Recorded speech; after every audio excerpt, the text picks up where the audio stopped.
राधे राधे, जय श्री कृष्ण। आइए हम सब मिलकर कार्तिक महात्म्य के दूसरे अध्याय की पावन कथा सुनते हैं।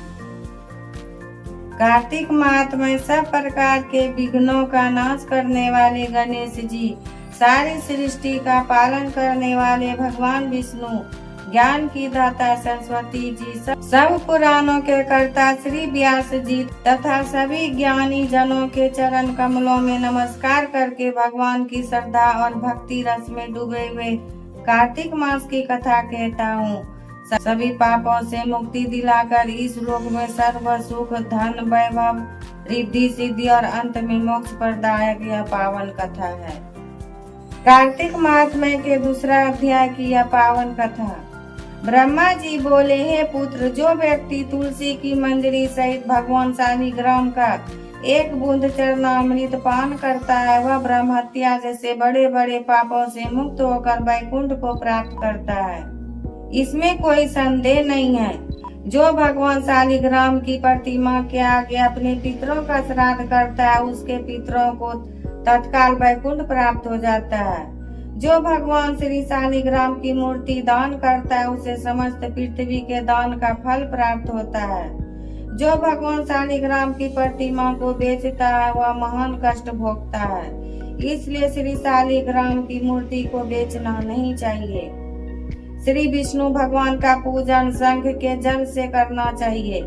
श्री शिव जी का पूजन बेलपत्रों से, सूर्य का तुलसी से, गणेश जी का पूजन धतूरे के फूलों से, विष्णु जी का पूजन कमल के पुष्पों से तथा श्री महालक्ष्मी जी का पूजन मालती तथा चंपा के फूलों से करके प्राणी परम पद को पाता है।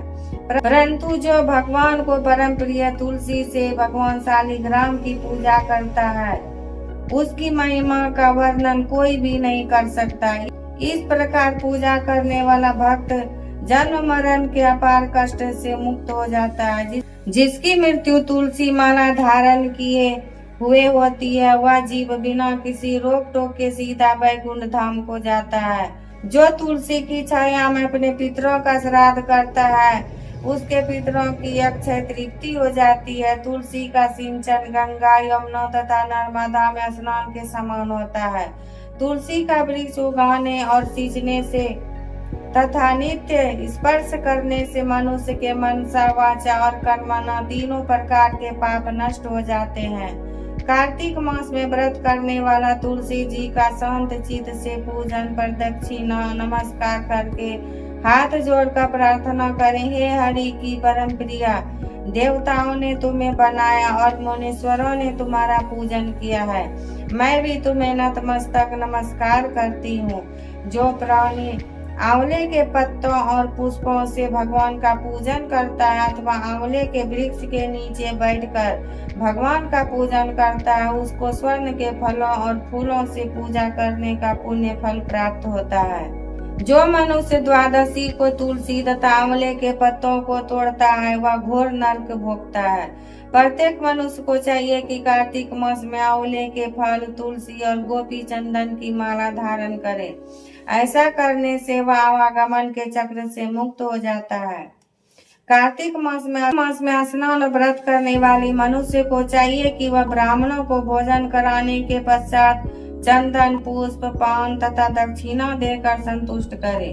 संपूर्ण कार्तिक मास में पृथ्वी पर शयन करने, ब्रह्मचर्य का पालन करने, पत्तल में भोजन करने और मौन व्रत से प्राणी परम वीर, धीर, गंभीर और कीर्तिवान होता है। जो मनुष्य एक समय आंवले के वृक्ष के नीचे पूर्ण कार्तिक मास भोजन करता है, उसके 1 वर्ष के समस्त पाप नष्ट हो जाते हैं। व्रत करने वाले को शहद, कांजी, दाल, तेल, कच्चा भोजन, दूसरे का अन्न तथा कोई भी तामसी तथा बुरे नामों वाला भोजन नहीं करना चाहिए।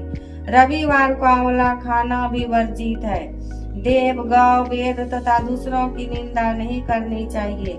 अंडे, मांस इत्यादि का सेवन तो क्या ध्यान भी नहीं करना चाहिए। मिट्टी में उत्पन्न हुए नमक, मसूर, बासी भोजन, तांबे के पात्र में डाला हुआ दूध इत्यादि ये सब मांस के समान ही माने जाते हैं, अतः इनका प्रयोग भी नहीं करना चाहिए। केवल स्वयं अपने लिए बनाया गया भोजन भी मांस के समान होता है, अतः किसी दूसरे को खिलाने के बाद ही स्वयं भोजन करे।